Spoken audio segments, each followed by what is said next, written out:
Hello everybody and welcome back to my channel, and if you're new, welcome. I'm happy to have you here. Today we're going to talk about some COVID-19 related words. Now I know that COVID is a sensitive topic, and so with that I'm going to be treading very lightly, but what I'm doing is we're going to be going over what the definitions of these words mean. The reason that I'm making this video is for people who are maybe learning English that are moving to the US or to another English-speaking country who may hear of these COVID-19 related words, but they may not know what they mean. They may see them, they may hear about them, but they don't know what they mean. Or maybe you're someone who lives in an English-speaking country already, whose English is not your first language, and you may be confused by these words. Or maybe you're a native speaker and you yourself are wondering what some of these words mean. What? Such as what's the difference between isolation and quarantine, because that can be very confusing. And so whether you're a native speaker or not, this video is designed to help you to understand what these words mean. I want to make it clear that I'm not a doctor, I'm not a medical professional, and the point of this video is not to encourage nor to discourage any of these things.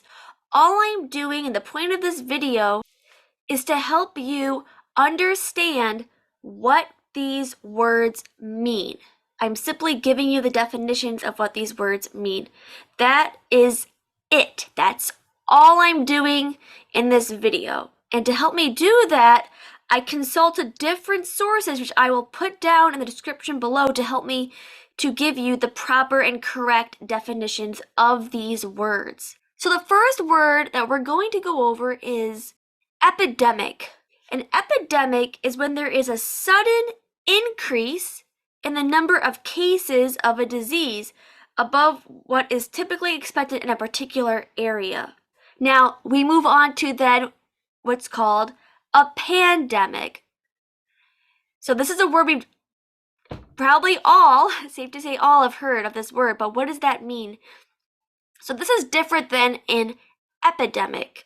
So a pandemic is an epidemic that has spread over several countries or continents, affecting a lot of people. And then we move on to the next word, which is endemic. An endemic is a disease that always exists, like the flu or cold. Now, cluster is a collection of cases occurring in the same place at the same time. You can remember cluster starts with C, collection starts with C, so a cluster is a collection of cases occurring in the same place at the same time. The next vocabulary words that we're going to go over are vaxxed, jabbed, and shot. Now, all three of these words mean to get vaccinated. So, vaxxed is short for vaccinated. Jabbed means like the same thing. So, vaxxed, jabbed, shot. Someone may say, I got the shot, or I just got the jab. They may call it the jab. All means that they're vaxxed, that they're vaccinated. So, jabbed, vaxxed, and shot all mean vaccinated. Now, someone may say that they're double vaxxed. Maybe we've heard this on the TV or somebody has said that. What does that mean? What does it mean when someone says double vaxxed? That means that someone has received 2 vaccines. Maybe you've heard of someone saying they're triple vaxxed. What does that mean, triple vaxxed? Well, as you may have guessed, that means that someone has received 3 vaccines. Triple means 3, double means 2.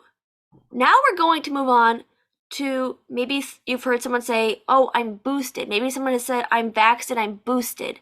What does that mean? Well, we already discussed that vax means vaccinated, so boosted means that someone has a booster shot, which is an additional dose or doses of a vaccine given after a person has had the original, or sometimes called the primary dose vaccine. That's what it means to get a booster shot, and someone may say they're boosted. That's a common term that we may hear. Another common word that we may hear is asymptomatic. What does that mean? Well, asymptomatic is when someone is a carrier of an illness but doesn't show symptoms. Now, another term that we may have heard, but we may not understand what that means, is flattening the curve. Flattening the curve. What does that mean?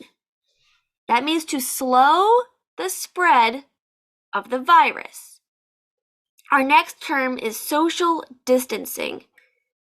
Now, maybe we've seen signs at the store and they say to keep 6 feet apart. We see social distancing, they're encouraging social distancing. Maybe we've been in an airport.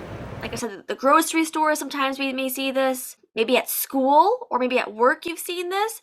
What does that mean, social distancing?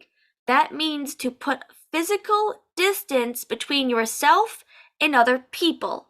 I'll repeat that again. It means to put physical distance between yourself and other people. So an example might be, let's say that you go to the store and it says to social distance. What does that mean? That means that they want you to distance yourself, keeping spread apart. So maybe you're over here and the person in front of you is over here. That's what social distancing means. Now we're going to go over 2 words that can be easily confused. Maybe these words, we think that they mean the same thing, but they're actually different. They're similar, but they're different. And those words are quarantine and isolation. These are not new words. These words have existed for a long time, but recently in the last few years, you may have heard of these words and you may be confused by what these words mean. So according to the CDC, quarantine separates and restricts, I'm quoting, separates and restricts the movement of people who were exposed to a contagious disease to see if they become sick, and isolation separates sick people with a contagious disease from people who are not sick. That's what quarantine and isolation mean. Now we're going to talk about a super spreader.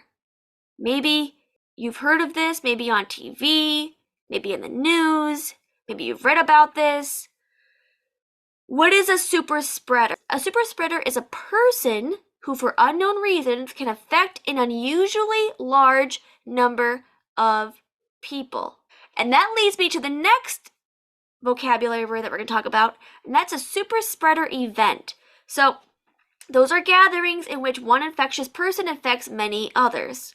Those are the COVID-19 vocabulary related words that we talked about today. I hope that this video helped you to better understand these words, and if you have any questions about these words, maybe there's a word that I didn't go over, please leave it in the comments below. I hope that you're all having a great and safe day, and please don't forget to like and subscribe to see more content like this. That's all for today, everybody, and I'll see you all next time. Bye!